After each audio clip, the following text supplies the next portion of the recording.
Hello, and welcome back to the Outbreak Retrospective, the only 36-episode program devoted to exploring the Bliss Pus epidemic, its aftermath, and society's eventual reconstruction.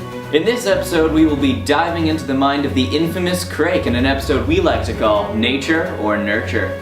Now, as we all know, a memoir titled Crake and Oryx, written by Crake's former best friend Jimmy, has recently hit the shelves, giving the world a deeper look into the epidemic than we've ever had before.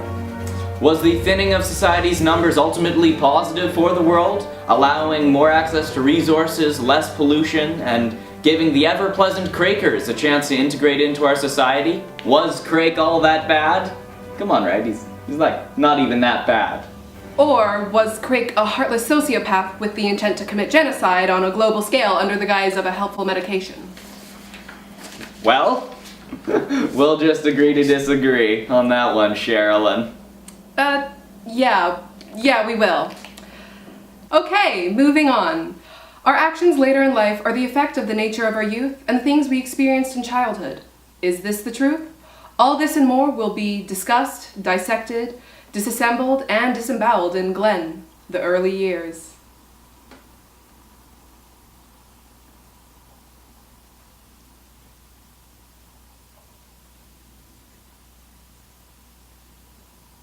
Yeah? Yes. Absolutely. It is quite nice. Yes. All right. Super.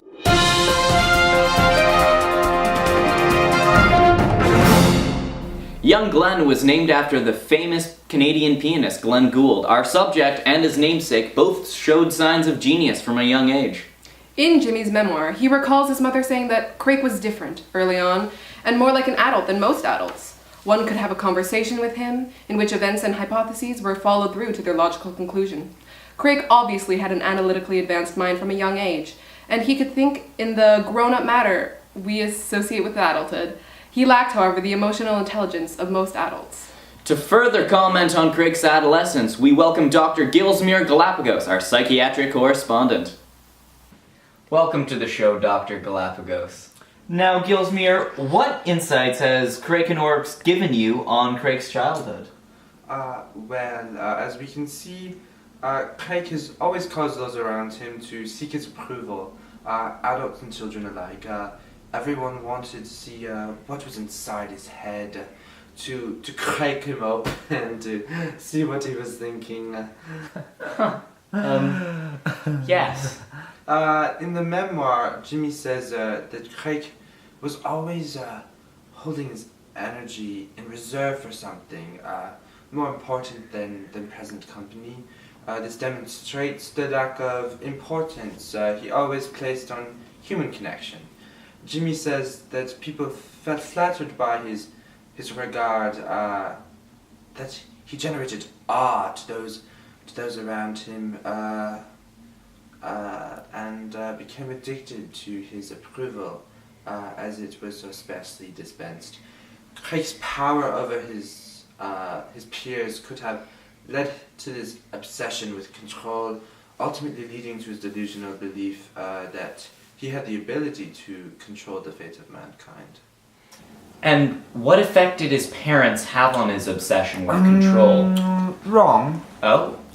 Both of Crake's parents passed away tragically. His father. Crake believed his father to have been pushed off an overpass for trying to expose Healthwiser's evil practices.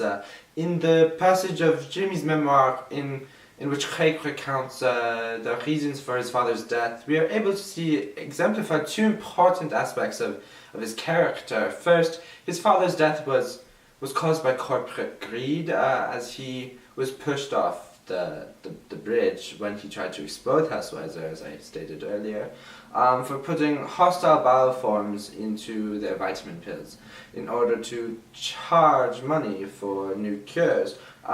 This belief is why Crake had such a distaste for human greed, and why he ultimately attempted to create a world in which it would not exist.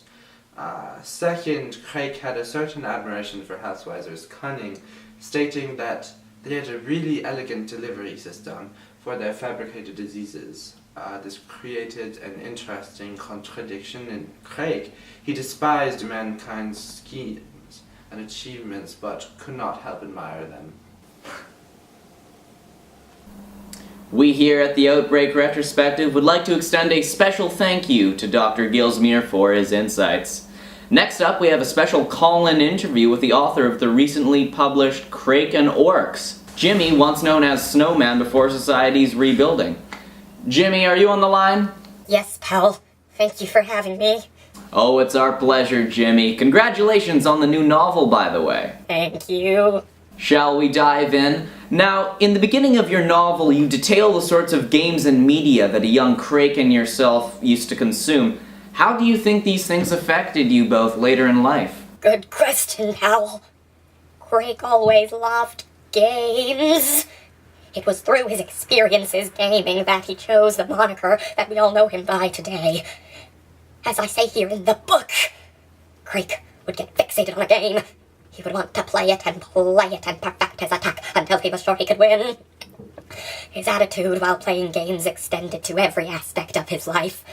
I also, in retrospect, believed that he attained much of his worldview from the games that we played. His very Darwinian beliefs, I think, first took shape when we were playing Barbarian Stomp, which certainly has a kill-or-be-killed mentality to it. He first learned of mankind's many atrocities by playing a game called Blood and Roses. I think that game was influential on his negative view of our species. These games really helped form who he was. And in the book that it seemed that his favorite of these games was Extinctathon. Care to speak on that? Yes, that game became his obsession in young and later life. Craig had become a grandmaster in the game later on, the highest rank one could attain, and it was through this game that he met the Mad Atomites, a community of bioengineering terrorists whose antics were no doubt inspirational for Craig's later plans. So, these games certainly had a massive effect on him, yes. Very interesting, Jimmy. Now, if you don't mind me asking, how do you think the media that you both consumed as children attributed to what he became? Well, we watched a great deal of